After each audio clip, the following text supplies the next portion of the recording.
Hi, my name is Talia. Welcome to Talia Nerds Out. I'm trying something a little bit different today. I keep finding that if I have no notes whatsoever, I ramble, I lose track of what I'm talking about, I get brain fog. So I'm trying something a little bit different to see if that will help me keep my thoughts together. Hopefully, a little bit less of the ums, uhs, all that other kind of stuff. And just less of my losing track of what um of what I intend to say. I can't promise that all the ums and uhs will go away because those are just natural fillers that we use. But I hope to decrease the number of those fillers. By the way, Jane Austen July has begun. So I think I just flicked tea in my face. Yes, I did. Alrighty. Just finishing up my tea from earlier in the day. I tend to drink 1 cup of tea throughout the day. Just make it last. But that's a chocolate tea that I have there. So what I'm doing differently is I grabbed a journal that I just happen to have. This one happens to have the Serenity Prayer on it. I actually used to take this prayer, write it on a sticky notes every night when I would work at the hospital. I used to work as a nurse, 12-hour shifts, night shift in particular, because I could have more control over my schedule. Most people didn't want to work all nights. So if I picked all nights, it was just more convenient to me. But what I would do at the beginning of every shift, and I started this my first year of nursing, is I would write a couple of sticky notes to kind of help me keep in a good headspace during the stress of the shift. If you've ever worked in healthcare, nursing in particular, that first year is very difficult, very stressful. And I started in particular on a cardiac telemetry floor. So we would get patients before they would go to their heart caths. We would get them sometimes before they would have their cabbages. Just before procedures. Sometimes we would get cardiac drips. Just various different cardiac issues. We would get AFib. We would get all these different cardiac issues. And we would have anywhere from 5 to 7 people that we would have to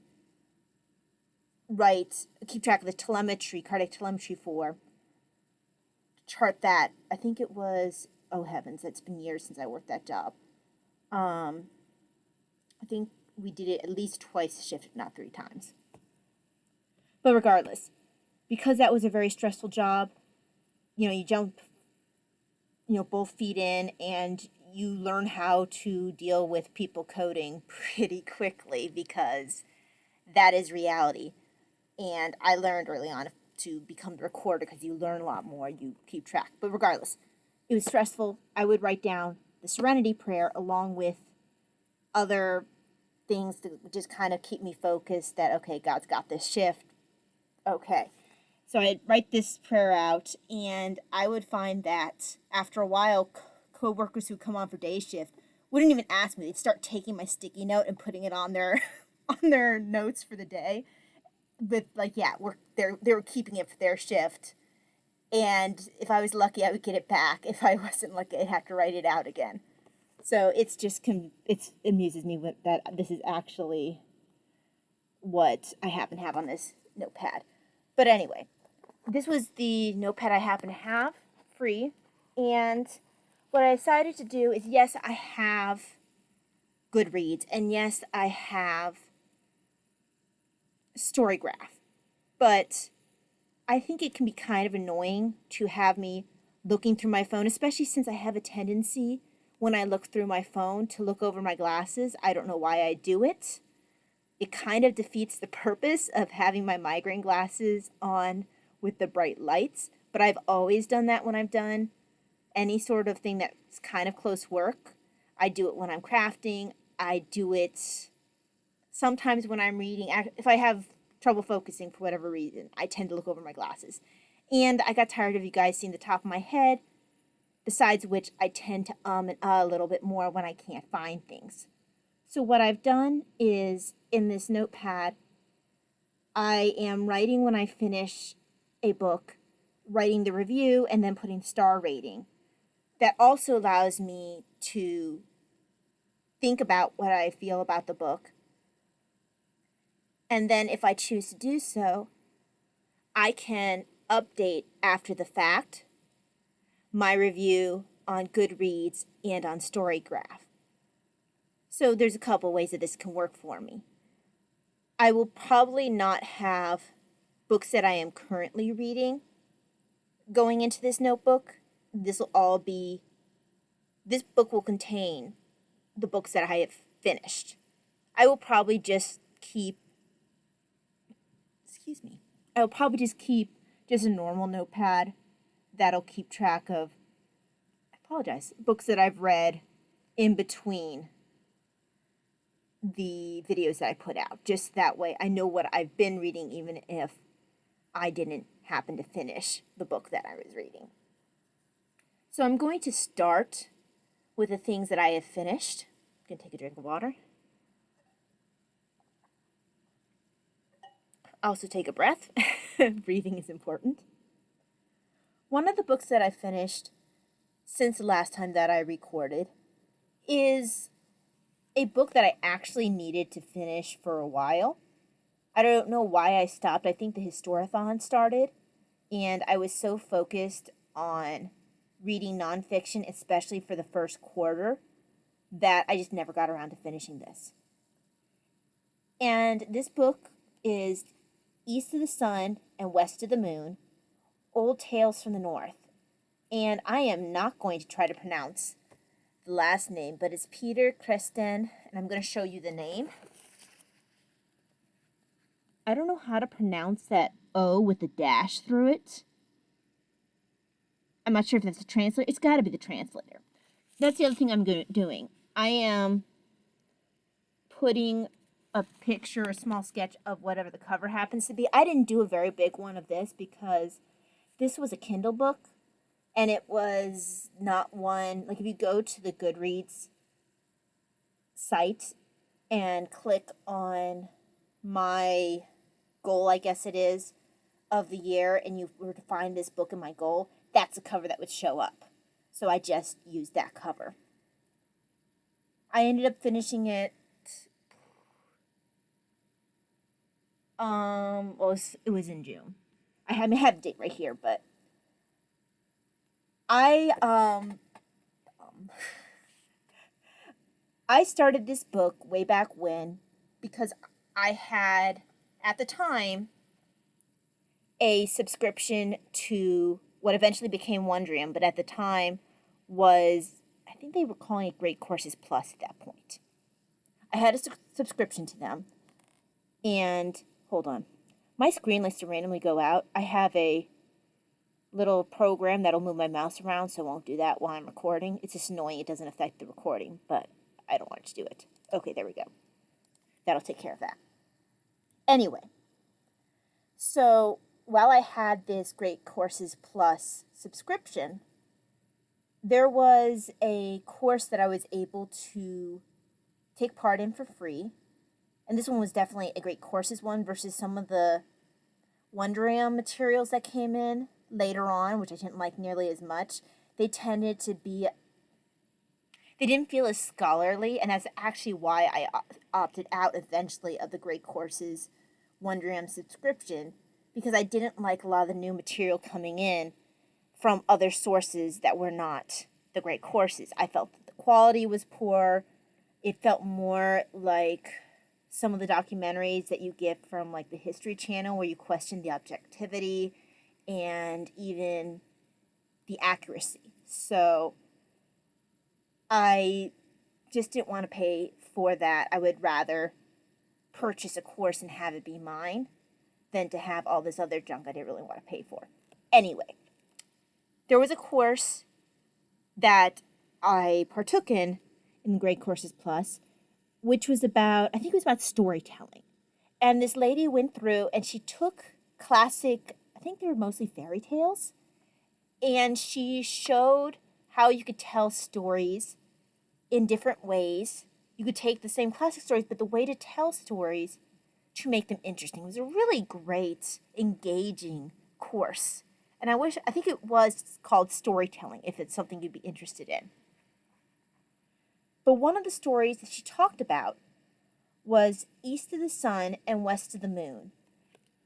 I found myself immediately very interested in this story. I really enjoyed it. I do tend to enjoy some of the Norse stories. I enjoy Norse mythology. But what this main story immediately made me think of was of two other fairy tales / myths.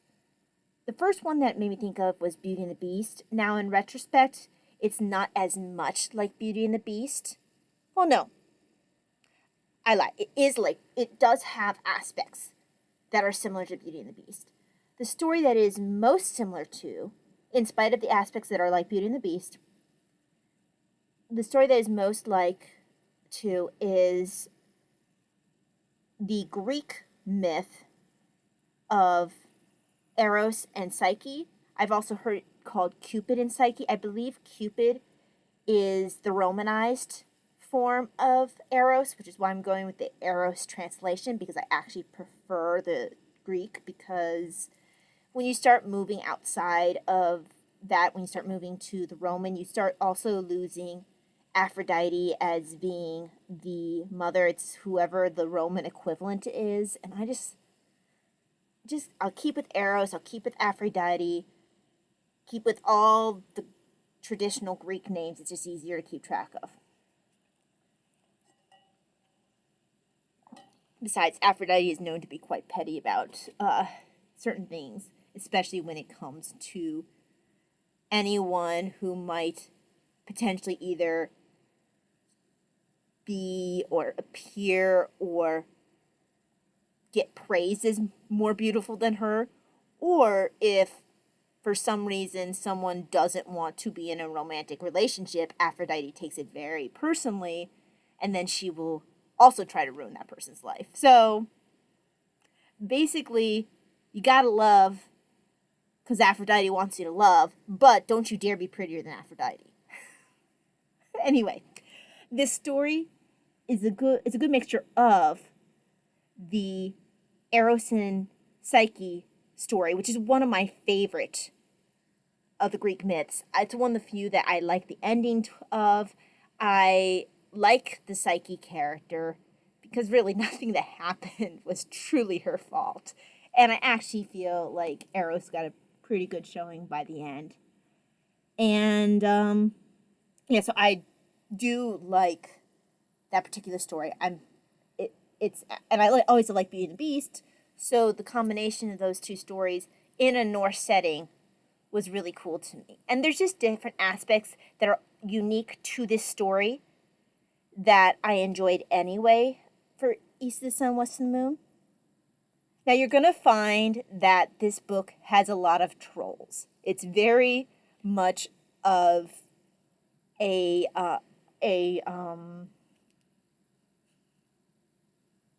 staple. It's a staple that I've noticed in the Norse myths, the Norse fairy tales, that there seems to be trolls around every corner. There are also other tropes that I've noticed for Norse tales. There tends to be things that happen in threes. Either, one thing I've noticed, and I think this has happened in a couple tales, you'd have to have a princess, usually it's like 3 princesses, being rescued. You'd have to have them be rescued. And there would be 3 trolls that would need to be killed. Sometimes they would even have 3 heads.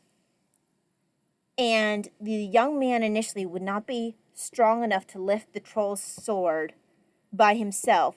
So he would have to take, usually I think it ended up being 3 sips from this flagon that would be near the sword, and then he'd be able to lift the sword and kill the troll, however many heads that troll happened to have at that time. So that was a. Do you have the trolls that are a staple? There's the trope of things in threes. What's the other trope? There is a trope that I noticed, and it's particularly in the actual tale, East of the Sun and West of the Moon, where. So, okay, talking about the differences between Beauty and the Beast and Eros and Psyche, you also didn't have this character be afraid of asking for help while she's still actively the heroine of the story. It's a really cool story. You really do need to read it for yourself. And while you're at it, I do recommend reading the rest of the stories, which are just fun anyway. But the highlight of it is East of the Sun and West of the Moon. The other thing you are going to notice, and I think this shows up a lot in Norse tales as it is, this is something that I noticed last quarter for the Historathon. I read a lot of Norse history, Anglo-Saxon history, because that fit in that quarter. It was from 500 AD to 1500 AD.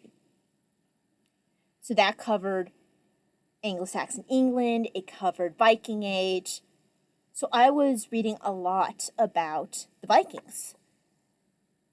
And because of that, Snorri, hold on, I wrote it down here. Snorri Sturluson. He provides a history of the Northmen, but it's from a very Christianized view, because by the time he came around and was writing the histories, and he is considered one of the definitive sources for Viking history, if not the definitive source for Viking history. But by the time he came around, Norway's pretty much Christianized. So this is noticed in the writing of the Norse mythology and Norse fairy tales as well, because I also would notice when I would read, I think I read Neil Gaiman's book on Norse mythology, also very good, and I read another book on Norse mythology as well that I have. But a lot of times those myths, they have a different feel from the Greek mythology and the Roman mythology, a lot of the other mythologies that I've read, where those mythologies have a bit have a bit more of a serious tone, a vengeful tone. I'm not sure if it's partially cultural, or if it's also because by the time a lot of these Norse myths were written, that area of the world was Christianized. So in order to kind of take the power, I guess, out of those myths, to make it more of a story than something that could be a threat to Christianity, they would they would encourage some of the humor, they would basically want to not make it seem like, they won't want it to be represented as a genuine religion, that these were genuine gods or anything like that. So by the time you read Norse mythology, it's actually one of the more enjoyable mythologies to read, because it can be kind of funny. I point you to the story with Loki and Thor going to get Thor's hammer, but Thor is dressed like a bride. True story, go check out Norse mythology. But I keep getting distracted. The point is that a lot of these fairy tales also have that Christian influence, and you will see that throughout. A lot of times you'll see trolls saying something like they smell God-fearing man, or they smell Christian man, or something like that. What is it? I can't remember which.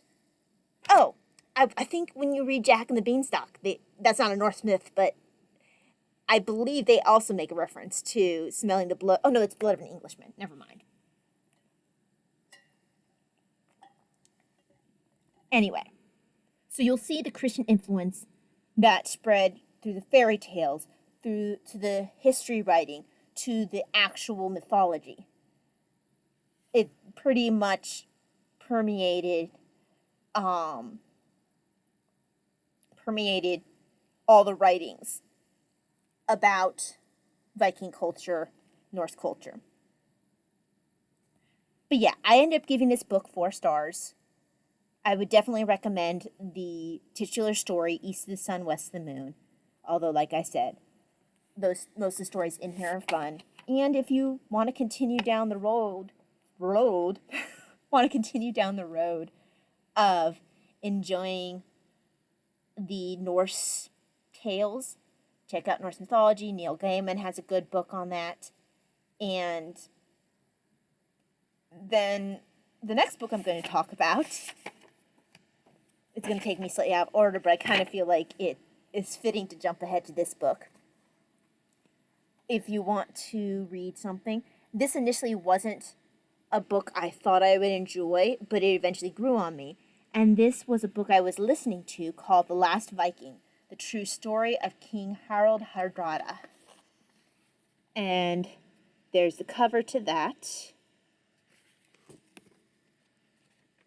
It's by Don Holloway. Mark Meadows is the narrator.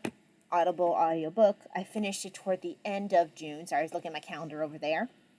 I have a Lord of the Rings, not Lord of the Rings, a Tolkien calendar. That is,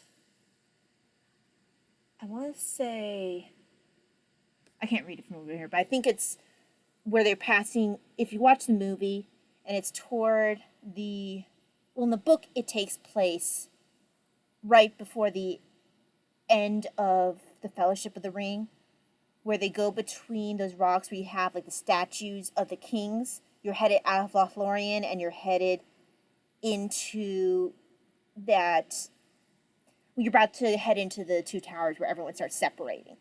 But that's what I believe I'm looking at in this picture for July. But I'm not pulling close enough to see. And it's actual drawings, it's not pictures from the movies, because I don't want a calendar with pictures from the movies. Anyway, that's neither here nor there. Initially, I felt like this book, The Last Viking, had too much of a storytelling tone, but it eventually grew on me once I realized that things that talked about what people said or thought, quote-wise, were actual quotes from sources like Snorri Sturluson, which, okay, if that's pulled from another source, it isn't just this author making it up, I'm okay with that, because, you know, I'm not reading a historical fiction. I don't usually want my history books to have quotes unless they can back it up. But it was backed up by Snorri Sturluson. There was another source that I can't quite remember, but I appreciated that. And I did end up really enjoying this. I ended up giving this one 4 stars as well. When I started, I really wasn't going to rate it that highly. But as it got on, I was really getting into it. Even though I actually don't like Harald Hardrada that much. I feel like he was untrustworthy. He was definitely a survivor, but not someone I would want to deal with. Even for people of his time period, people knew that they couldn't trust his word. And that's just not cool. Like, he could give his word and immediately after he would just do the opposite and have no intention to have ever kept his word. But I felt like I benefited from having read prior to this book, or prior to finishing this book. I read, I think it was a publication by the Pen and Sword Publications. It's only been a publication that's been around, I think they told me, the past 30 years, and they've put out quite a few books. I borrowed this book of theirs from my library online. I think I did it through the, I'm trying to remember what app it was. I will have to look this one up. Give me half a second. It will take the Hoopla app. I knew if I just open it, I'd be able to tell you. So, I borrowed this one Pen and Sword publication from the Hoopla app, read it on there, and the book was called St. Olaf. Now, St. Olaf was the brother, I can't remember if it was half-brother or full brother, I think he was half-brother, of Harold Hardrada. And this does come into play in parts of this book. So I did feel that taking a break from listening to this book, reading St. Olaf, and coming back actually enhanced my enjoyment of this book. And I am really glad that I was able to do that. This particularly helped around the period of time where he is leaving the Byzantine Empire and he's headed back to Norway. So you're starting to talk a little bit more about the fact that he's related to St. Olaf, that St. Olaf's son, I think his name was Magnus, he's ruling Norway when Harold comes back. And so you start dealing with his relationship with his nephew Magnus. So things that I already knew from St. Olaf really did help me kind of keep track of things while I was listening to The Last Viking. But yeah, Harold comes across as wily, tyrannical, petty, untrustworthy, ruthless, but very much a survivor. I didn't come out of this book liking Harold, but I did come out feeling like I knew him quite well. I actually feel like between reading St. Olaf and reading or listening to The Last Viking, some of these characters and personalities are sticking in my head, which is great. That's what a good book does do. I also liked the fact that this book really gave depth to this character that I'd always been aware of, because I've been reading about the Norman conquest for years, and he does end up being a periphery player in that Norman conquest.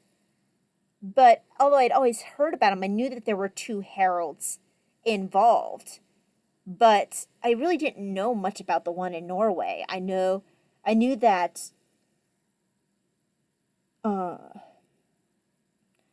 Harold Godwinson was the one who defeated Harold Hardrada, and I knew that how he got to that point was after he took care, well, he was first of all waiting for William the Conqueror, then realized, oh, he's not showing up, rushed to go deal with Harold Hardrada, and then the Normans actually land and the Battle of Hastings occurs.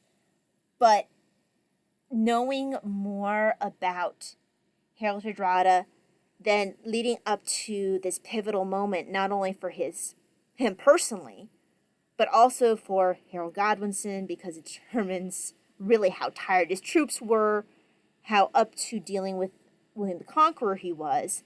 So it ended up being just a very pivotal moment that Harold Hardrada needed to be dealt with. And I really appreciated having the other point of view coming in, instead of the point of view that I always had just from the English end of things. But my favorite part of this book was actually at the very, very end, where the author takes a little bit of time to then tell the listener, or tell the reader if you're reading it physically, a bit more about Snorri Sturluson, about his career, about his life, his death, all that other kind of stuff. I really have never heard anyone go into any detail about Snorri Sturluson, so I really appreciated that. I felt that it did kind of give him a little bit more depth too, even though it wasn't a lot of information that was given. It was still more than I've ever heard about him in the past. So I did really appreciate that. And that actually is what gave it its full 4 stars instead of maybe a 3.5, although it was already inching toward 4 stars prior to that point. But that little extra bit on Snorri Sturluson really was the push that I needed to rate it that 4 star. All right, let me take another drink of my tea.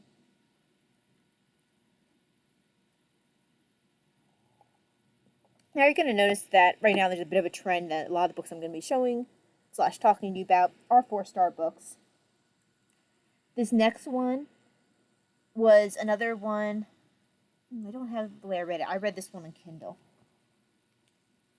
Oh yeah, I did write it here. I'm trying to keep track of how I read the book.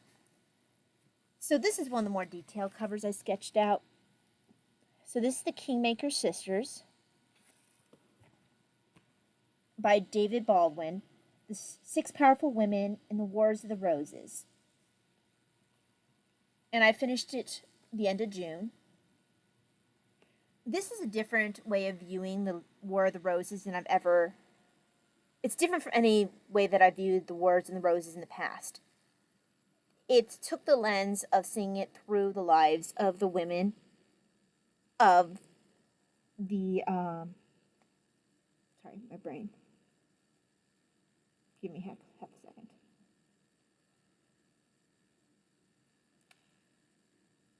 Anyway, I can't find the name I'm looking for, but it gives the point of view of the Kingmaker sisters. I did have trouble keeping track of the names a little bit because, first of all, there are 6 sisters. There are also the names of all of their husbands. Some of them remarried. Like, there's one sister that married 3 times because she had 2 husbands die out from underneath her. There was at least one other sister, if not 2 other sisters, who married twice. Then the author continued following up on other pivotal characters who might have outlasted the sister that they married and then ended up remarrying. Like, for example, Stanley, I forget what his first name, I want to say, it wasn't Thomas. I can't remember what his first name was. Might have been William. Anyway, Stanley ended up marrying Margaret Beaufort later, which, of course, ended up being important because he ended up being the stepfather and the supporter of Henry Tudor, even though he did a typical Stanley thing, which actually kind of made him my favorite, where he always managed to seem like he was on the side of whoever was in power at the time, while not actually really doing anything until it was like a clear bet, and then he would do something, but then when the next person would come in power, he would somehow weasel his way into seeming like he was on their side all along. I don't know how he managed to keep his head when so many other people lost theirs. They just weren't as good at surviving as he was. But I had remembered this from previous things that I had read, and I do believe it is him that I'm thinking of, when it came down to that last battle where you have Henry Tudor facing off against Richard III's army. Stanley's army is off to the side, just waiting to see which way the battle's going to turn, and as soon as it looks like it's going to turn in Henry Tudor's direction, that's when he finally acts. And as I recall, because they don't cover it in this book because that's beyond the scope of the book, as I recall, his final action is what helped push things in the direction of Henry Tudor winning. But he waited until he thought that that was the direction it would go with a little bit of a push. He wanted to make sure that he wasn't on the wrong side of Richard if Richard was going to win. But yeah, certain figures did come out very strongly. He did, Hastings did. The hard thing is, as whenever you're dealing with a time of tumultuous. I can never say that word. Tumultuous. When you're dealing with a tumultuous time, where there's a bunch of war, where it lasts a while, and you have people being killed, either by beheadings, executions, or just in battle, you'll see people taking up titles, and then they get that name of the title attached to them, even if they were known by a different name previously. So Hastings, once he dies, his son could be called just Hastings, which makes it very confusing if you're trying to keep track of which Hastings you're dealing with. So that's always confusing for me when dealing in this kind of time period. I had a little bit of trouble keeping track of the sisters, but I'm also not sure if that was just a me issue with having some focus issues. This past few months have been rough for me for focus. So that could have well just been a me issue. If I've been paying closer attention or I've been in better brain space, maybe I would have had less trouble.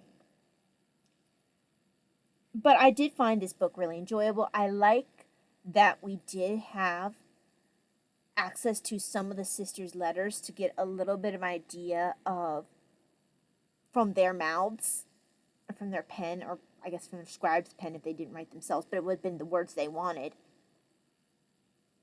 What they would actually say, their words. We don't have a lot of their writings, but we do have some of their writings, and there's some account books that give an idea of what they might have spent money on. We do have, I believe it's a will for one of the sisters.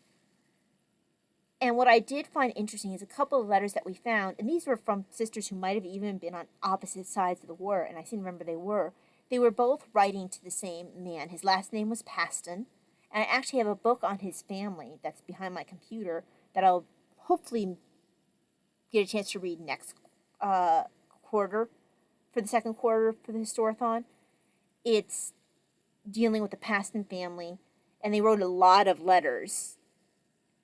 And one of the Pastons from that family is who these sisters would write to, and he seemed to kind of be their go-to guy for getting stuff done. So they would be asking him to do these things, and he would have to try to figure out a way to do it without really causing offense to other powerful people, or even to the other sister. But what was interesting about these letters is, or other letters the sisters would write, is you could see sisters either being supplicating or authoritative, depending on the role that they had. And what was also interesting that I liked in this book is it would cover what the wife would be doing, what her role would be outside of what you would typically think of her role as doing the seaming or needlework or music or whatever you would think that the upper class ladies would be doing at that time period. It covers something I kind of already knew, but it was nice that this book emphasized it, that when the men were away at court or if they were away at war, who managed the estate and had to manage all the business? Well, it was the wife. So she had to know how to manage a manor as well as her husband, even if she had to depend on whatever official he left for her. Still, the final decision would end up being hers. So I thought that was interesting. It was making a point that, yeah, there were definite limitations of what women were able to do during that time period, but there were more freedoms then, or more, that there was more power at certain points than I think that we realize or acknowledge sometimes. And then of course, the widows always have more power than most of the women, especially if they get to a point where they don't have to worry about being kidnapped. I'm thinking of Eleanor of Aquitaine, who basically had to dodge kidnappers until she was able to reach, not Henry Tudor, I'm thinking the wrong Henry, but until she was able to reach her, I'm thinking of the Plantagenet, until she was able to reach him to get married. But she had to dodge people who were trying to kidnap. In her case, she was not a widow, but this did happen to widows as well, where if they had any sort of land attached to them, and Eleanor had all of Aquitaine, but if you had these women who had their dowager lands, or they had all these other lands that might have been attached to their name, that any sort of fortune, they were ripe for kidnapping, just like any of the heiresses were. But if you could get past that point, widows were really in a good spot where they didn't necessarily, if you had a good king, they wouldn't force them into marrying a second time, and then they would have their lands and basically have the freedom to do whatever they wanted to, in comparison to other women at that time. But yeah, I gave this book 4 stars. I did enjoy it. I thought it was a very easy to read style, very engaging. I do think that the problems remembering the names and of keeping track of people is more of a me issue than the book. And I wouldn't mind reading it again to see if I can keep track of things better with the second read. Then I also read, I'm going to show you the actual cover for these two books because I was lazy. I only copied the text for these. I didn't feel like doing the actual sketch because the artwork on here is fun, but I didn't feel like replicating it. So I read A Fiancé's Guide to First Wives and Murder, and I mentioned last time, I believe, that there was a booktuber who recently died. Her name was Janelle. Her booktube handle was Too Fond of Books.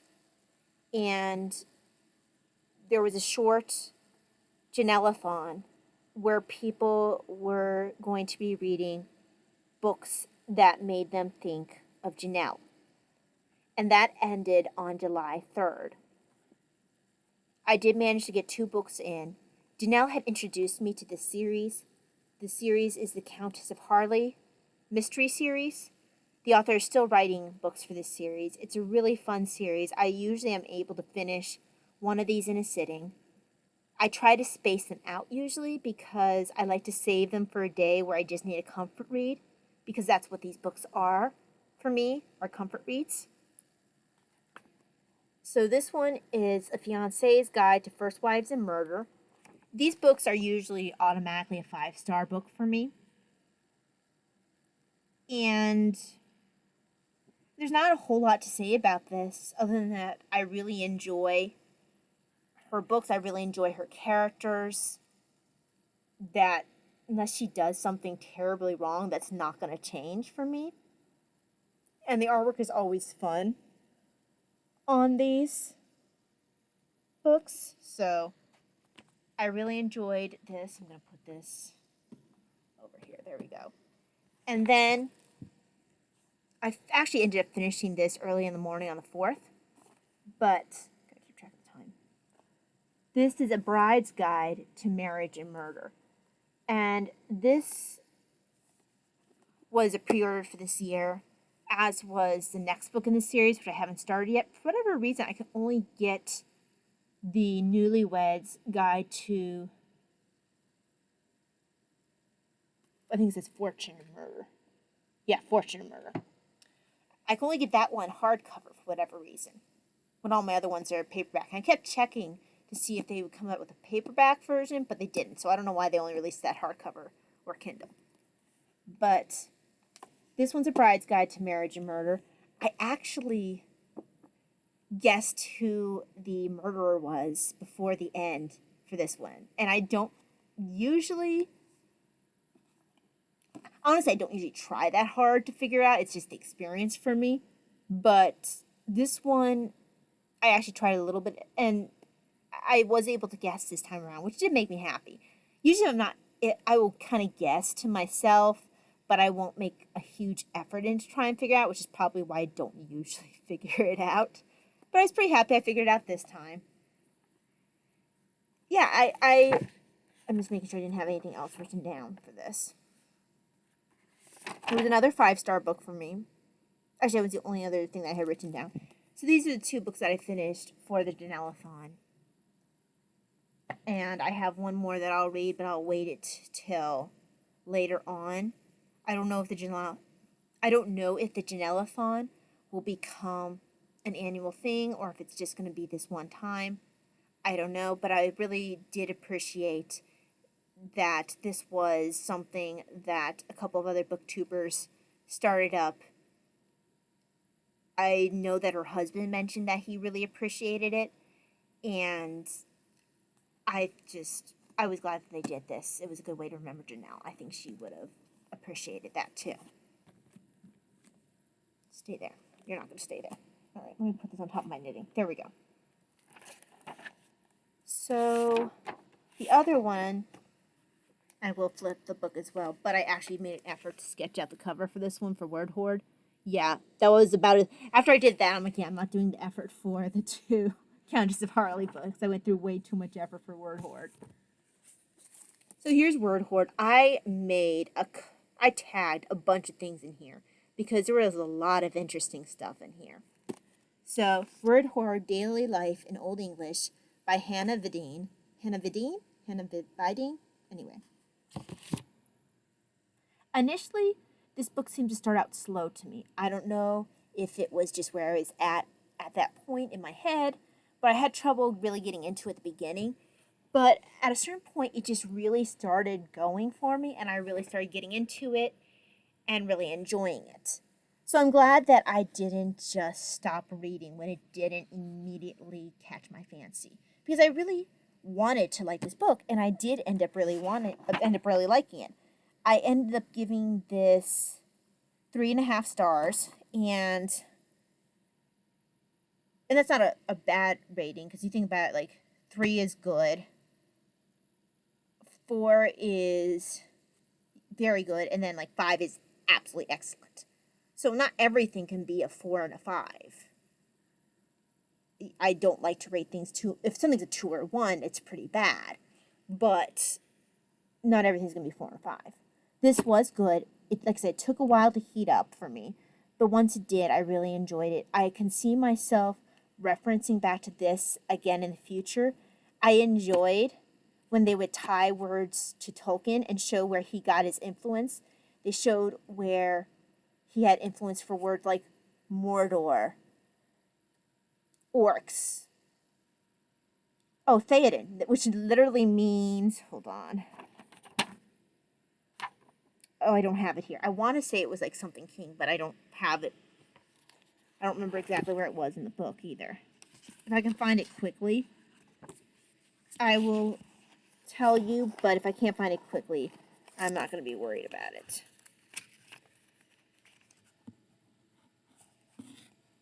Yeah, it doesn't want me to be able to find it quickly. But Theoden actually was literally a direct pull from Old English, which is really cool. Let's see what else. I marked a bunch of things. It was fun to see. If you pray the breviary, also known as the Liturgy of the Hours, it was interesting to see where they would take the Latin Vulgate translation of that, because the Latin Vulgate would have been the closest thing to what the Bible was what the Bible translation would have been at that time, at least in Latin. So they would take Latin Vulgate translation, take the Old English translation of the Latin Vulgate. That's what I'm trying to say. They would take that and show you what that looked like, how it was different from the Latin Vulgate, because certain things were added in sometimes that were in more accordance with the culture. There was a point where I think Abraham, who was dealing with Melchizedek, and all of a sudden it became like more bloody in the version, in the Old English translation. They added a couple of words that really made a difference, which was funny and kind of fit the difference in the culture. But that was interesting, because I could then see when they would talk about different prayers, they'd come up, oh yeah, I recognize that. And I think I mentioned in a previous video different fun facts that they would sometimes come up with, like about the different trials, trial by hot coals, trial by water, trial by, I think they called it trial by, it's either trial by cheese or trial by bread. I can't remember what it was called. Maybe it was cheese and bread. Regardless, different kinds of trials to prove innocence or guilt. I also really enjoyed kennings. It's a very poetic type way of describing something. And I wish I had written down a couple of the kennings, because that would have been kind of nice if I had done so. And if I can find a kenning quickly, I will. Because, yeah, some of the kennings were just fun. But yeah, there were just a lot of fun things in here. I enjoyed the kennings.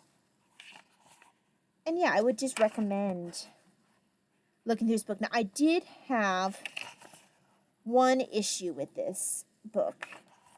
And I don't think that I mentioned this before. Yeah, I'm not going to find a kenning easily, apparently. Sad day. Okay. Oh, I found this to be interesting. I just happened to come across this while I was looking for a kenning. But things, like some of the names there, you could see where it influenced later names.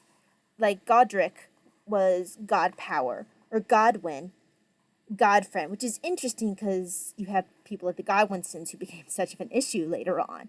And then Godgifu, God's Gift. And there had been several women who had been named Godgifu. At least a couple who ended up being a big deal. So that I found to be interesting. Yeah, and I can't find a nice kenning to pull from, which is annoying, but oh well.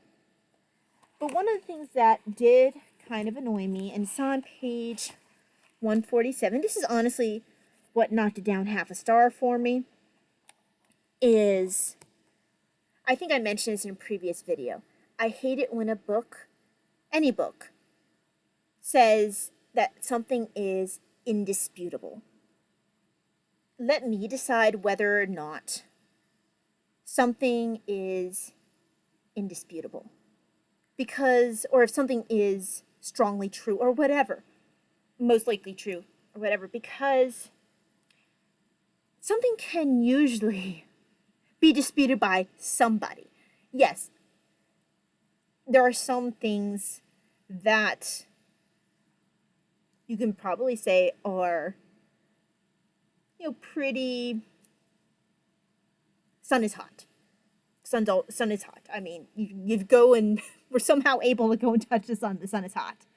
Or, if the stove is on and you touch it, you're going to burn yourself. There's certain things, yeah, I can see if you were pointing to something like that. But they were talking about the medieval warm period and how this affected things like how we're talking about the good weather, how this helped with growing grapes, making wine, just a bunch of different things that the medieval warm period did help with. And then they took things a step further, and I think they should have just stopped before taking, or they should, I wouldn't have minded, but for that darn indisputable. The thing that they said was, and unlike climate change today, an indisputable global phenomenon caused by human industry, not merely a change in wind patterns. The medieval warm period affected a limited geographical area, not the whole world. Now, it is not indisputable. And I actually did research to verify that there are people who are scientifically disputing this, because global warming, whether or not you believe in it, whether or not that is a theory that you subscribe to, that is still a theory. The whole point in science is not faith. You don't just believe. Science is what can be proven, and sometimes pet theories can be disproven. So when I went and I did research, I found very quickly a couple of articles that disputed that the main cause of any change of climate would be caused by human industry today, because they pointed back to a huge period of time. I think it was over, I'm trying to remember, it was over 200 years, if I remember correctly, or close to that period of time. And the point is that it was disputed. Another article was sent to me that talked about other ways that someone could scientifically dispute this. And like I said, you could find articles that could support it. You could find articles that could argue against it. The point is, it is disputable. And I think that a book that is supposed to be focusing on the etymology of language really wasn't the place to discuss something so much not a part of the book's goal, of its purpose, because it wanted to throw in this line about its support of this theory of climate change. Like I said, whether or not it's something that you subscribe to, it is a theory. And because they chose to throw their hat in the court that this is indisputable, it kind of like, is it though? Is it? It can be disputed. And until it's been, all arguments have been not shouted down. They can't, shouted down is not disproving something. You have to scientifically disprove something. And you have to keep, and I think I've said this in the past with other things, that when you're dealing with something scientific, you have your theory, but you have to go and then, okay, can this theory be disproven? Oh, it can't? Okay, well, let's keep asking questions. Can it be disproven? Can this be disproven? Can that be disproven? If it's disproven, okay, now you have to go on to a new theory, because you're dealing with science, not faith. It's not a religion. And if you're not willing to question your scientific theory, then you're looking at religion, not science. So, yeah, that bit about indisputable bugged me, but everything else about this book I did enjoy.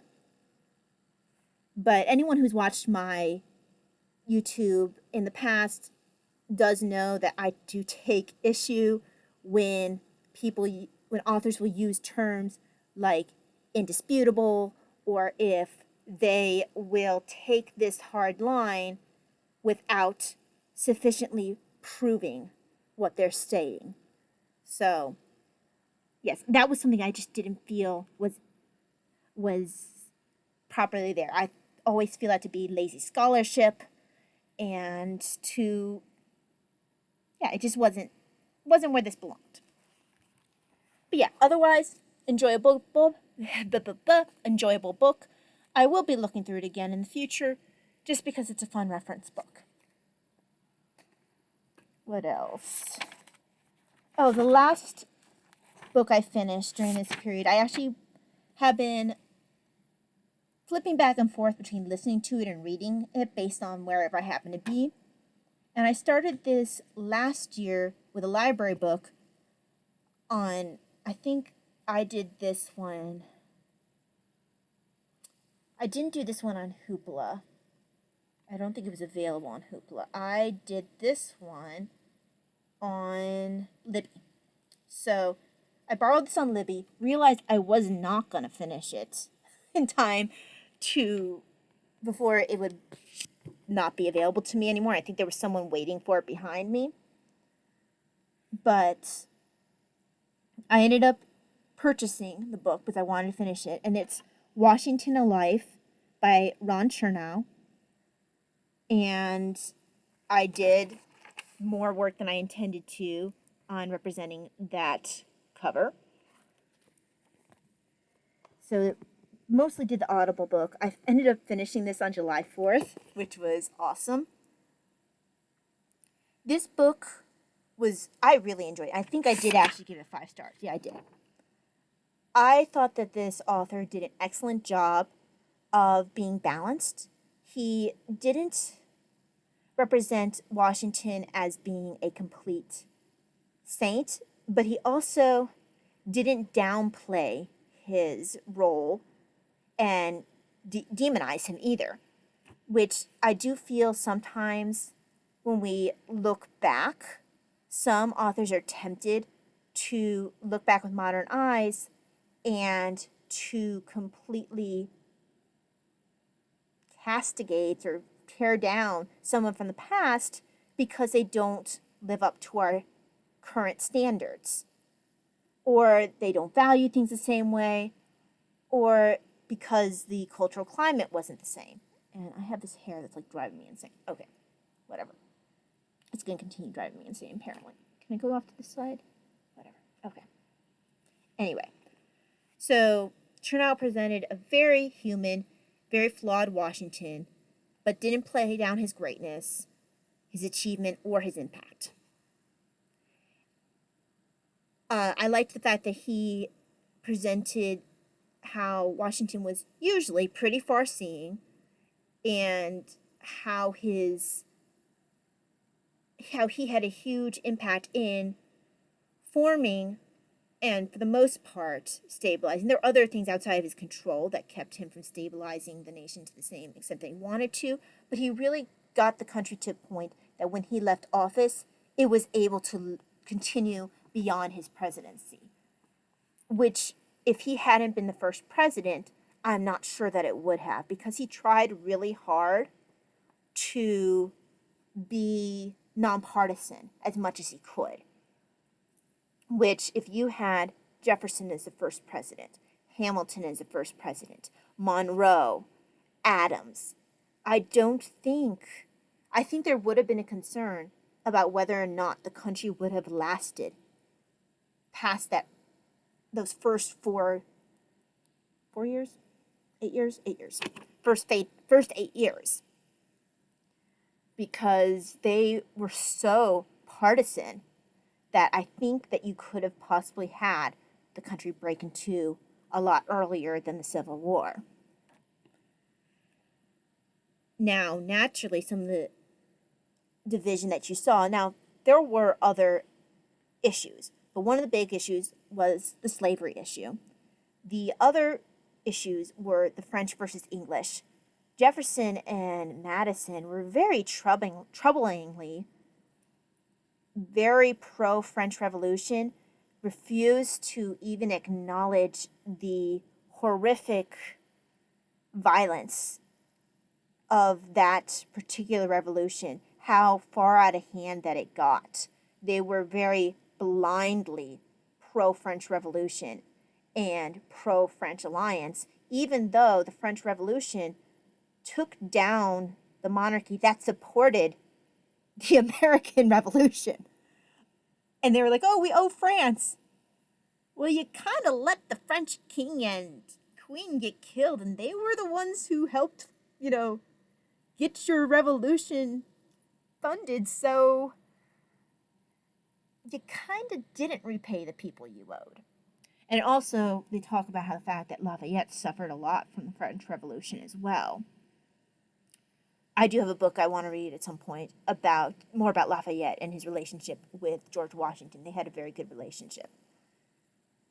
But yeah, so you had the French, the side that was very pro-French, and that was Jefferson and Madison, everyone from that side of things. And then you had the Hamiltons and Washington, who, even though he tried to be nonpartisan, especially later on in life, he became more federalist. And that was the line that wanted to keep peace with England for as long as possible, even though Washington didn't want any country to be able to tell America didn't want any country to make America subservient to it. He didn't want France to do it, he didn't want England to do it. And he was very protective of America's rights, which is very important, especially so early on, when if there had been someone else at the helm of the ship, it might have gone down. And the American experiment might have failed right at its inception. So that was something that was very interesting to me. I also didn't realize how two-faced because we are so used to the politicking of today. Let's just leave it at that.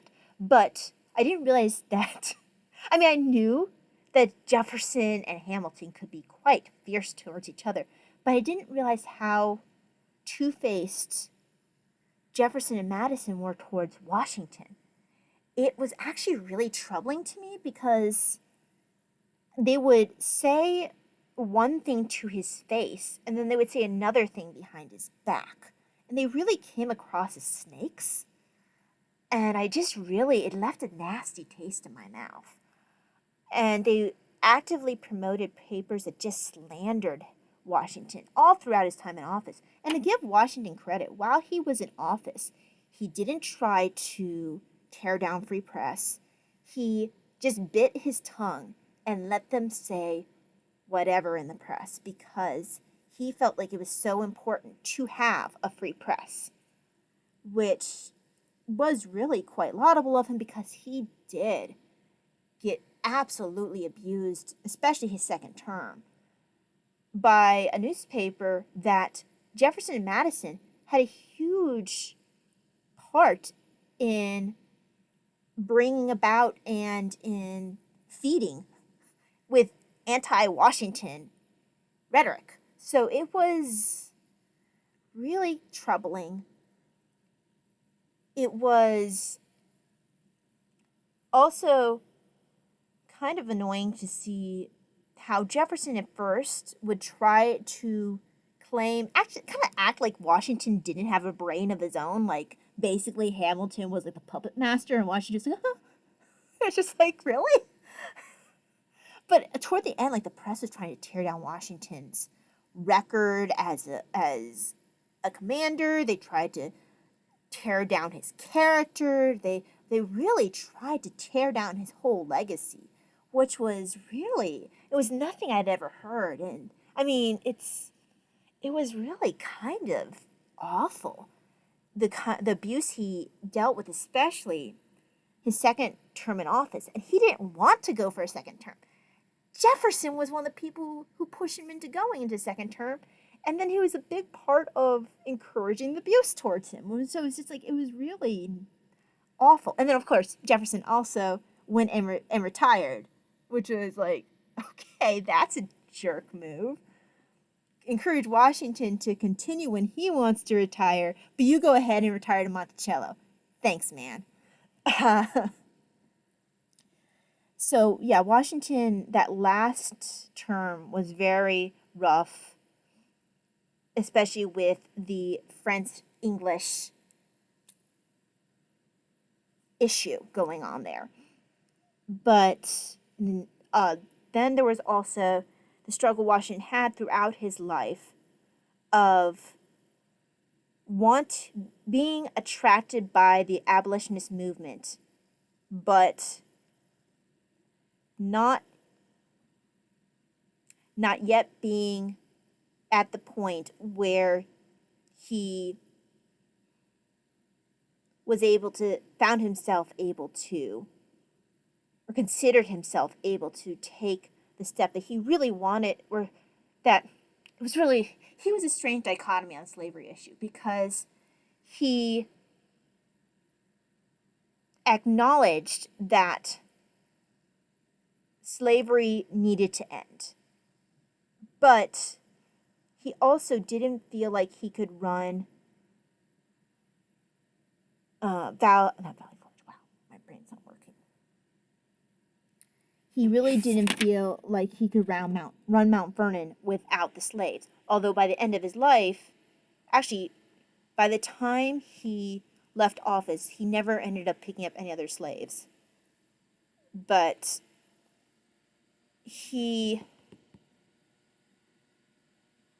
for his time period, he was considered, for those who were not abolitionists, for the slave owners, he was considered to be more liberal in his mindset. He didn't like to split up he would actively aim to not split up families.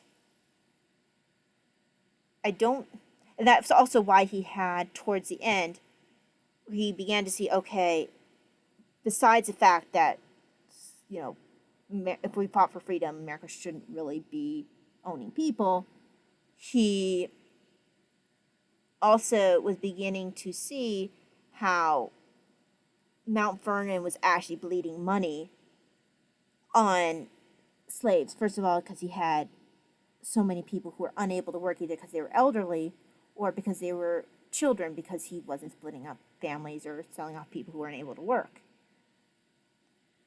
But throughout his life, he would hem and haw, and he didn't feel like during his presidency, or this is at least, I think he knew he was justifying it to himself, but he wasn't quite there yet. He was concerned because the South was very loud, just like they ended up being later during the Civil War, very loud about the slave issue and about slavery. And North was also loud about it. And Washington was afraid that if he made a stance while he was in office, it would irrevocably tear the country apart again, right at its inception. But when he left office, he spent the last few years of his life,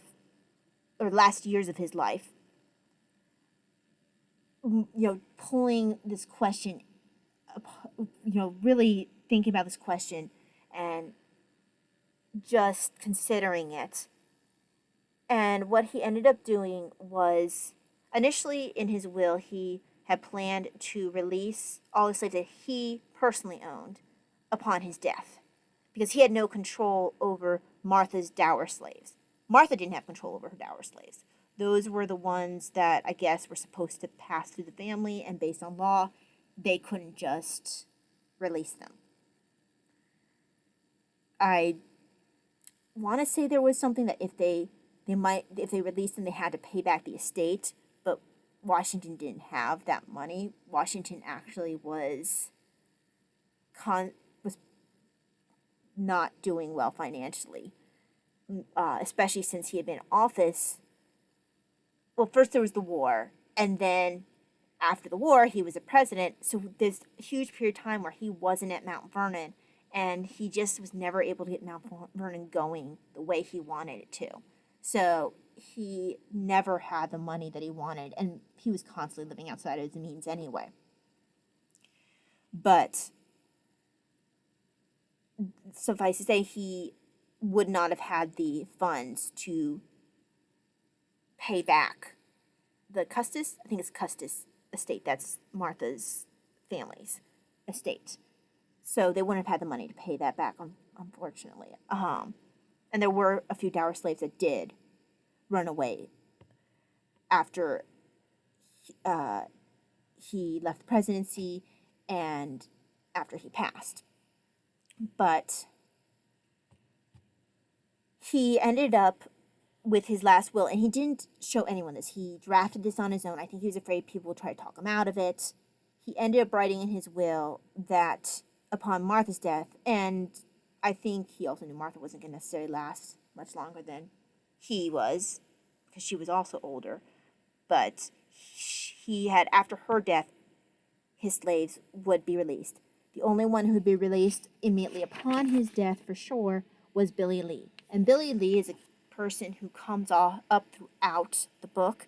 Billy Lee was the one who was, where you see in a lot of the British scenes you'll have like a manservant. Well, he was that, but he was a slave for George Washington. He was with him throughout the war. He was actually really proud of the service that he did at Washington's side. He was there at Valley Forge. He was everywhere with Washington. And Washington had in his will, Billy Lee would be released immediately upon Washington's death. And if he didn't want to leave the Mount Vernon area, he could still stay there. He would still get,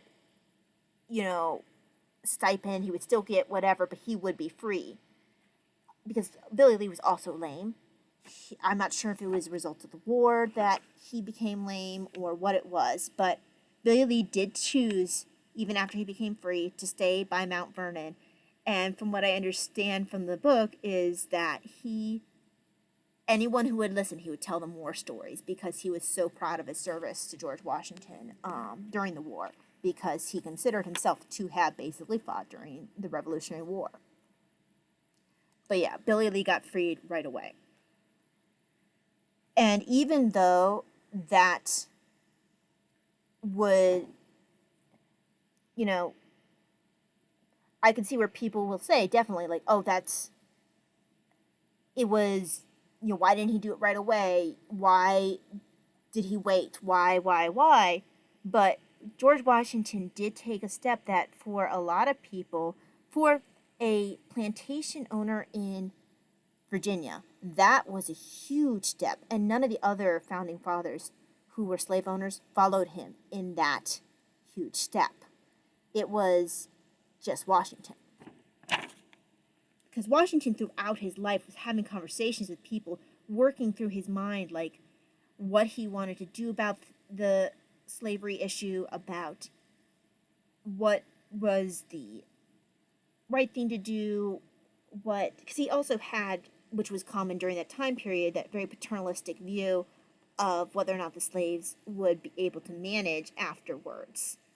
Now, the people who were elderly, infirm, probably did need support, but not because by being owned. He offered for the ones who were freed, even after Martha's death, they would get a stipend as freed men because they were elderly and wouldn't necessarily have anyone to support them, had never lived outside of Mount Vernon. Even as freedmen, they were offered to have support. But for that time period, it was normal to have, unfortunately, a paternalistic view, and they truly didn't believe that they could survive out on their own. I think the only one that I think he might have felt differently about, other than Billy Lee, was Hercules, who was his cook. Because they did search for him a little while after Hercules ran away, but not after he couldn't be found. They didn't try that hard because Hercules was an excellent cook. There's no doubt that Hercules would absolutely be very fine on his own. Hercules would not have trouble finding work and taking care of himself. There was there was no way they can make a paternalistic, like, oh, Hercules needs us. No, Hercules really didn't need them. They couldn't even pretend to themselves that Hercules needed them. They needed Hercules a lot more than Hercules needed them. But yeah, I do like that it went into, this book didn't try to sugarcoat Washington's issue with slavery, about the, both the way that his actions very much contradicted what he I think he believed that he wanted, but what he believed that he couldn't do to run Mount Vernon. It did, so I did appreciate that they showed that, but they also made a point of showing that, okay, yes, he did not take it far enough in his life, but he took it farther than anyone else who was a slave owner during that time period, which was a first step towards the right direction, even though it was nowhere near far enough. But Washington, and it ended up being that Washington's personal slaves did get freed before Martha passed. And Washington really should have thought of this. I don't know why he didn't, but when they knew that they would be released after Martha died, there was some concern that they would actually try to kill Martha, which absolutely should have been something that crossed his head. And I don't know if it was because he was sick and it just didn't occur to him, but she took advice from a family member because she had an incident where part of Mount Vernon where she was at was set on fire, and they didn't know if it was an actual attempt on her life or not, but the family member said, just release the rest of those slaves that you have control over, because, it might not have been an attempt on your life, but there's no sense in risking it, just release them. And she did release them.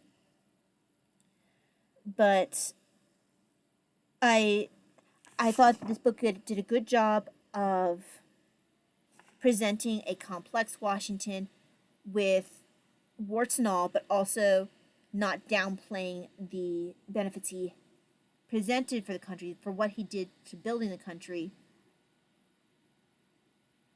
not ignoring those because of the areas where he was an issue, where he owned slaves, and where he, had different personality things, where he might have been difficult, or the warts.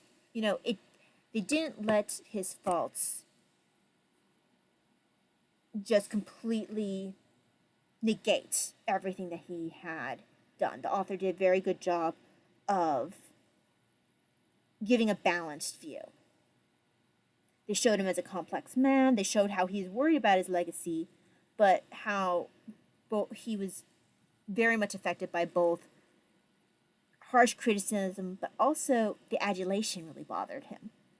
He would go out of his way to try sneak past towns where he thought that there would be like a big parade or something, or he would try to sneak out before they could like escort him to another town. He'd get up early and try to sneak out that way. But he was not someone who liked the extremes on either end. He always tried to be that middle ground. But it's funny that after he died, he couldn't really escape that adulation anymore, because toward the end of his presidency, he experienced a lot of that really harsh criticism that actually was libelous and slanderous a lot of the times, actually. And so he had to deal with that during the end of his career. But in depth, it's like that all got wiped away, and some of the stories, some of the things that we hear about Washington that were over, like the I Will Not Tell a Lie, the cherry tree story, things like that were just sort of made up, that created a legend that basically overshadowed the man. That happened immediately after his death. And apparently Abigail Adams was really bothered by that. It's like, no, he's actually shown to be greater because of his faults. And the author, and I do as well, agree that Abigail's absolutely right. Because of Washington's faults, everything that he did accomplish was greater, because he had the same faults that everyone else has to overcome. It's just there's different, it's different for each culture, each time period, each whatever. But the steps that he made laid the groundwork for the next presidents, laid the groundwork leading up to Abraham Lincoln, leading up to the next step, the next rights, the next great moment in American history. But probably the most important thing that he did was lay the foundation for this country to exist, so those steps, this country would be stabilized enough so those steps could eventually be taken to the Abraham Lincoln, to civil rights movement, to all those things that we reap the benefits of today. That would not have necessarily been the case if Washington hadn't laid the foundation, even if he was not at the point to take it, was not able to take it one step farther during his life. So, yeah, I enjoyed this. It covered a lot of things that could be considered uncomfortable, but I think that it did it well. And I think that it did it in a way that was not biased in one way or another, that wasn't too unforgiving and harsh, but also didn't give Washington a pass either. So I thought this was a very good book. And I looked at other Chernow's books. I can't bring myself yet to read the Hamilton one. I'm not sure if I like Hamilton enough to read a 800 page plus book about him. that's a lot to read about someone who I'm not really sure that I want to read that much about. But I think all the other things that Chernow wrote were things like the Vanderbilts. There's ones about a Jewish family, I guess throughout the ages, this particular Jewish family. I didn't look at it too closely. Eventually I might look into some of his other books. Maybe eventually I will read Hamilton. I just, at this point, I actually kind of need to step back a little bit from the Founding Fathers for at least a book or two, because that was, especially that end period with the viciousness of the politicking. I think if I read something about Jefferson or Madison or even Adams at this point, I think I might go. I don't think I could give any of those men a fair shake right now, because I'm so disgusted with them at this point. So, because they were just so nasty and two-faced. Well, Adams didn't come up across as so much two-faced, maybe a little bit, but he was more petty and jealous. But Jefferson and Madison were definitely two-faced. But anyway, that was a good book. I would recommend. Just don't go in there expecting that you will find a book that either just lionizes Washington or just goes Washington bad, because this book will do neither of those things. This book provides a view of a complex man and tries to give as unbiased a view as possible. So, if you are interested in that story, in that view of George Washington, this is the book for you. And yes, it has been a challenging book to put into words, because, especially when talking about the slavery part, because it's hard to verbalize what I'm trying to say without sounding like I am diminishing the fact that there was slavery at that point and all that. It's really just a hard thing to verbalize the way I want to, because anyway I'm going to verbalize it, it feels like it's going to be the wrong way to verbalize it. But anyway, that leads me on, and I want to check the time again. Ooh, I need to close it up. Okay. I'm going to hurry up and just run through quickly what I'm reading. I hadn't realized how long I went off on Washington. So I'm not going to show the things I haven't started yet. I do plan on continuing Emma for Jane Austen in July. I did start my autobiography, Trees of Avila, and oh my gosh, this introduction lasted forever. But it was good background information. I had forgotten that she had been investigated by the Inquisition, because apparently she made a princess mad, because the princess, after her husband died, was like, oh, I'm going to enter this convent. And you know what? I am going to, because I helped put money into the founding of this convent, I am going to basically decide I'm in charge here, and I'm going to have the nuns, crawl before me on their knees. And she was just completely out of line. And when Teresa of Avila was like, well, you can't do that, she's like, well, I paid for this convent. I own this convent. And she's like, yeah, but you don't own these nuns. And she pulled the nuns out. So I guess the princess had gotten a copy of Teresa of Avila had been told by a couple different spiritual advisors to write about her spiritual experiences, because she was really concerned. She wanted to make sure that she wasn't, that she was experiencing things that were truly from God, not from the devil or from her own personal whatever. So one of the copies of these autobiographies that she had written had made it to this princess and her husband while he was still alive.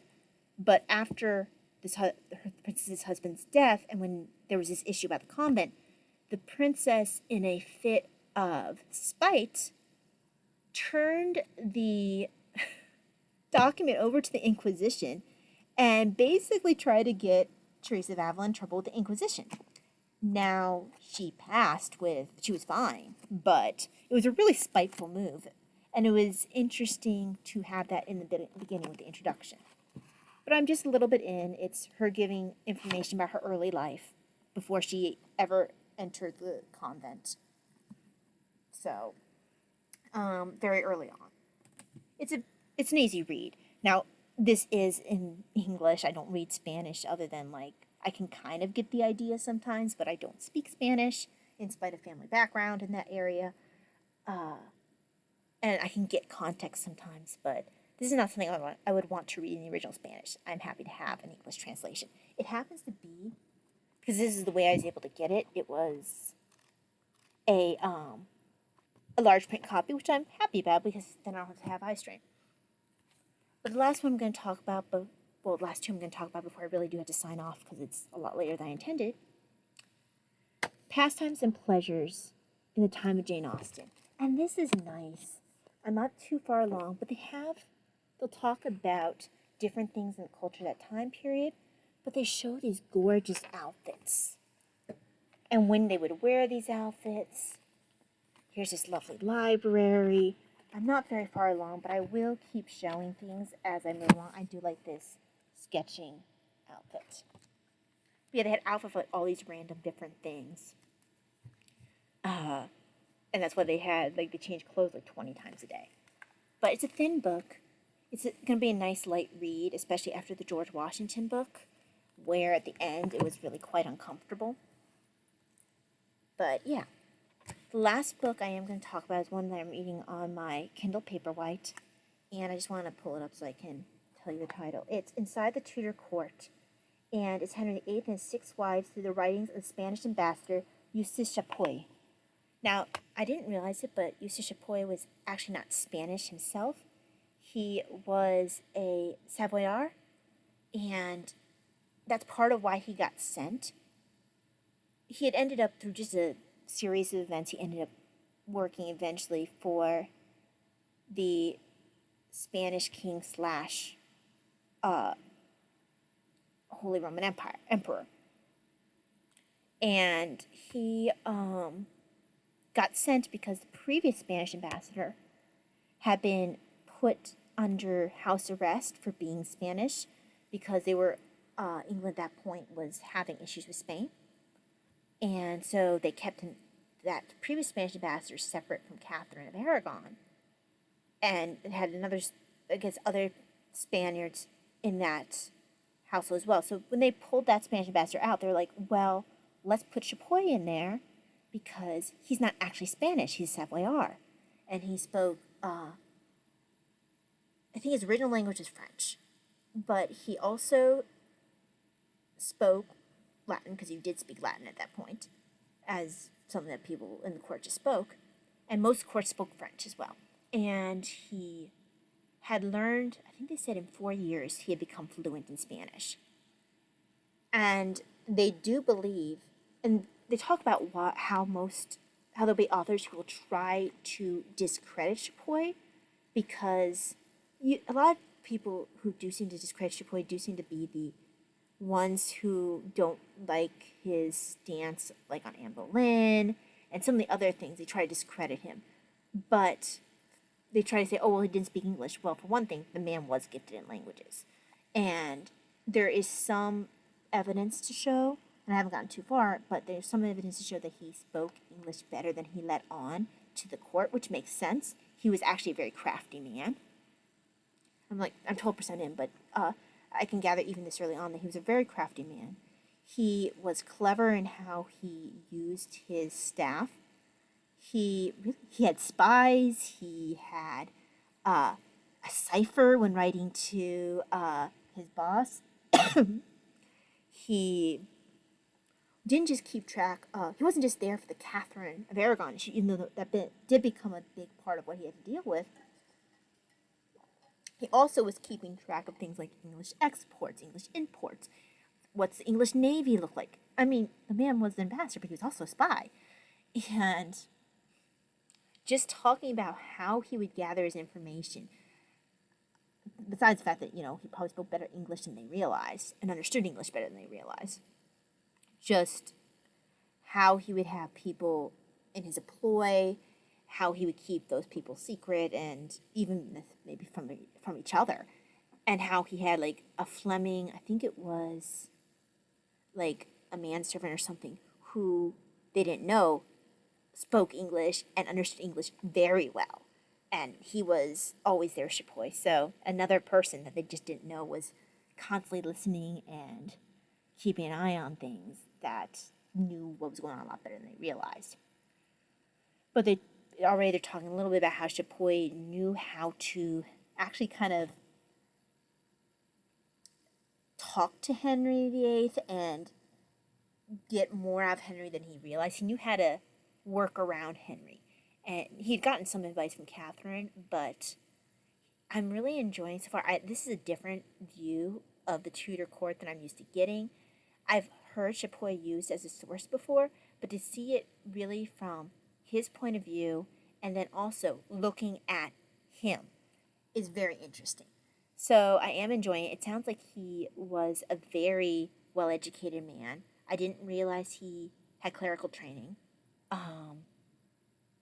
Apparently, after he retired from ambassadorial duties, he eventually founded a university in his native town. And I guess it still bears, I want to say it still bears his name. I can't remember. It's from earlier in the book.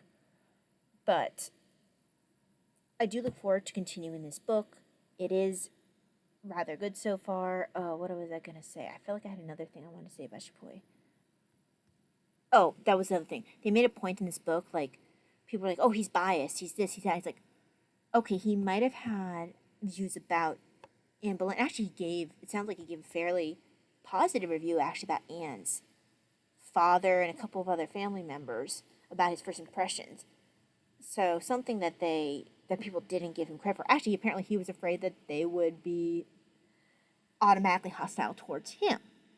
But he reported they were actually quite friendly to begin with. But the author points out it was actually not in Chapoy's best interest to give a biased, non-factual, I think.